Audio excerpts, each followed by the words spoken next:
Assalamualaikum mga kabro. Dito naman tayo sa sa dashboard. Dito ko sa loob ng driver cab. Dito sa baba, sa truck side. Dito naman tayo sa itong dashboard. Dashboard display tayo. So yan, mga kabro, ito yung dashboard or indicator lights. Dito indicator lights or warning lights. Dito sa dito natin makikita meron siyang indicator lights and warning, o di kaya warning lights. Dito natin makikita yung dashboard na yan. Ito tinatawag sa sa display unit kung tawagin nila, o di kaya unit display yan. So nandito tayo ngayon sa display unit or sa dashboard ng labor crane. Labor crane ng niya, manufacturer niya. Model nito ay LTM 1160-5.2. Ito ay 160 tons crane. So dito tayo ngayon sa display unit, o di kaya tawagan nilang display unit sa dashboard ng driving cab. So yan ang ito, yung ko lang ito, may turo ko lang ito yung niya, yung description niya, kung ano yung function niya, kung ano siya, description lang ko dito. Ituro ko kung ano ba to, anong siya, kung ano ba yan. So start tayo. Ito nakita niyo yan, ng na yan. Ito po ay isang itong parang na may tour na yan. Ang description niya ay sa yan na auxiliary header. Ito naman, ito kapag sa yan sa mga steering yan, kapag naga-lights up ganyan, naga-light na siya, may ilaw siya, ibig sabihin ang steering mo okay sa steering yan Kapag nagka-blink mabilis siya, ibig sabihin ang steering mo may error, or sa kamat, o di kaya may error yung code niya sa display niya kapag yung mabilis ang blink niya. Kapag mabagal ang blink niya pa, mabagal lang, ibig sabihin may connection defective siya. Yan. Ito naman yung symbol na ito naman sa yan, sa coolant level yan. Malalaman mo yung coolant level kasi may mag-indicator light yan mag-indicator light niya, o kaya magdilaw, ibig sabihin coolant na yung coolant level. Ito naman yan sa ang description nito naman sa air filter. Kapag magdilaw na yan o magpula siya, yan, ibig sabihin ang air filter ay marumi na. Air filter is dirty. Ito naman, ang nito sa ang description na yan sa free flow diesel engine. Yung pag start mo ng crane, lalabas yan ibig sabihin ng engine mo okay siya. Ito naman, sa yan, sa ang description niya na steering circuit number 2. Ito yung steering pump, steering circuit 2 o steering steering pump. Parang ganito, steering pump siya. Pero ito naman yung na yan ng auxiliary steering pump. Ito naman yung steering circuit 1. Ito naman steering circuit 2. Ito yung steering circuit 1. Ito yung auxiliary steering pump. Yun ang description na.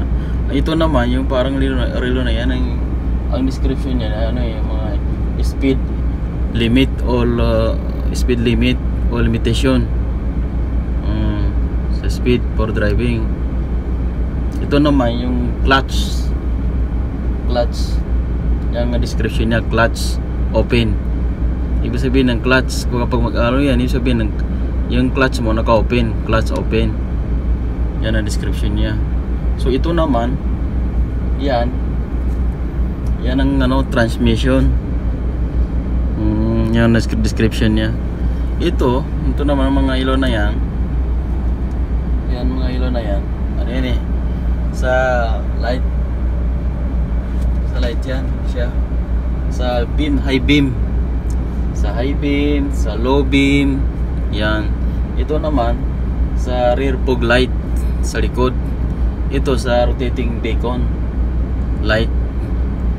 Itong may plus na yan, ang description niyan, auxiliary brake engine. Yan, auxiliary brake engine. Ito description nito, parking brake, yung letter V na yan. Ito naman yung parang 8 na yan. Yan na retarder kung tawagin, or eddy current brake. Yan, retarder. Ito naman yung parang may sa baba, bilag ko siya. Yan ang sa brake. Brake siya. Sa brake. Kapag nagdilaw-dilaw, ibig sabihin ang mo dilaw, brake problem. Ito sa brake problem yan. Brake problem. Ito naman, ito sa yun, sa brake din. Sa brake pads. Horn. Ito naman, so ilan na yan. Yan, ayan na. Yung sa blinker beagle yan tawagin. Sa blinker beagle. Yan, sa blinker beagle yan. Yung yan. Blinker beagle. Or kaya talagin nilang blinker trailer. Yan. Kung nag-ano ka, parking gano'n. Basta sa blinker, blinker beagle. Ito naman parang anti-block brake system. Anti-block brake system. Ito ang description nito, hazard warning system. Hazard. Ito rotating beacon light. So ito naman sa bar graph kung tawag ito yung mga bar graph. Yan, mga bar graph kung tawagin.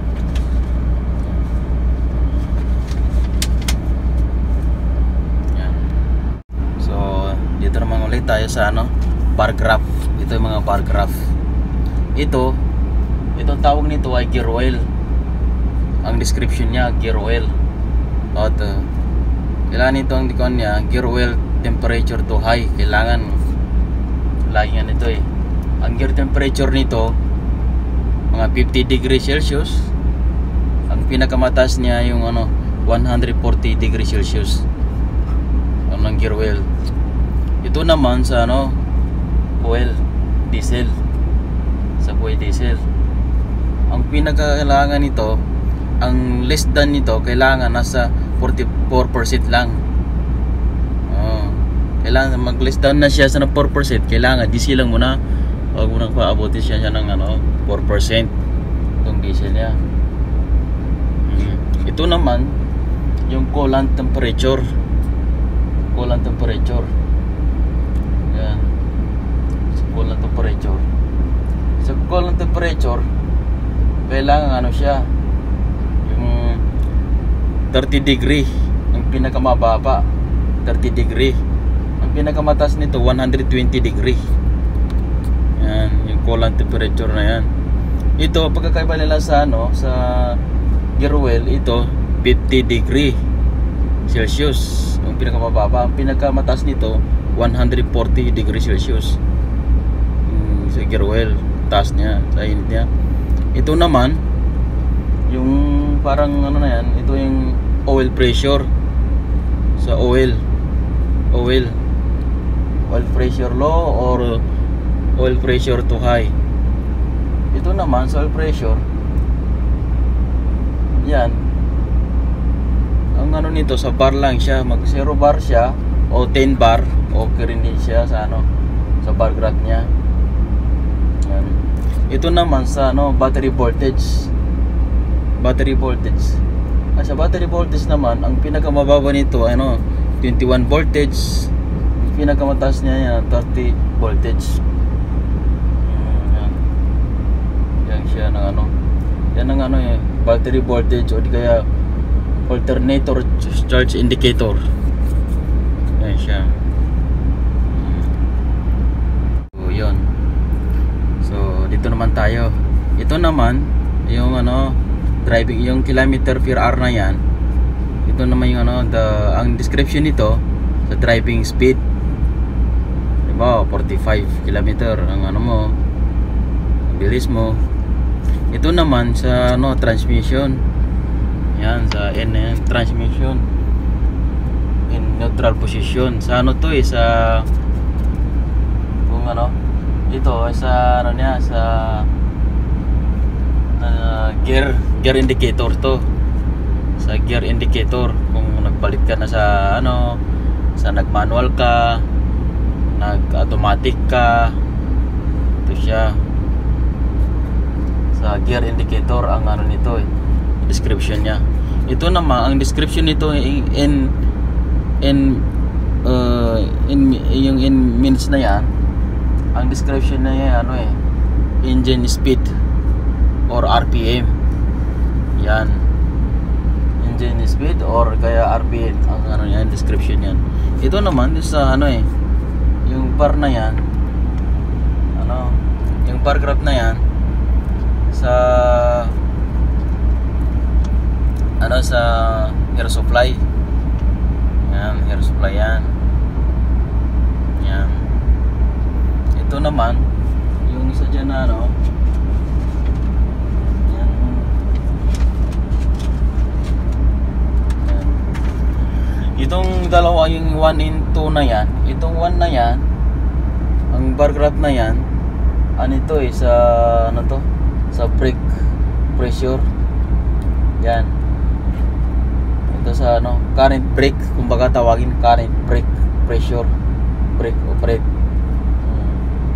Ang pinaka ano nito, 1 bar ang pinakamababa, 1 bar to 10 bar. Itong brake na yan. Yan, brake. Kapag nag-travel ka na, kapag nag-blink-blink yan, nag-blink-blink yan ng ito sa 1 na yan.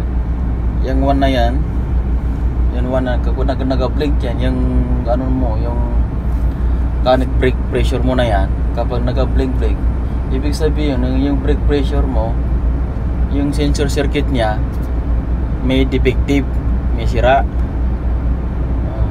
Ito naman, yung number 2 na yan, ganun din yun eh. Ito naman yung current brake pressure din, circuit 2. Ito naman circuit 1. Yan. Yan. Circuit 1, circuit 2. Isa brake yan, brake circuit. Yan ang mga brake pressure circuit 1, brake pressure circuit 2. Itong 2 na yan, brake pressure 2 na yan, ganun din, kapag nag-blink-blink siya, ibig sabihin, ang description nun, brake pressure sensor ay ano, yung circuit niya defective, may nasira. Oh, yan lang guys, ano, so sa keyboard, pasensya na kayo sa bago niya kung operator eh. So yan, display unit or tawagin sa dashboard, sa driving cab ng crane, na mobile crane. Salamat.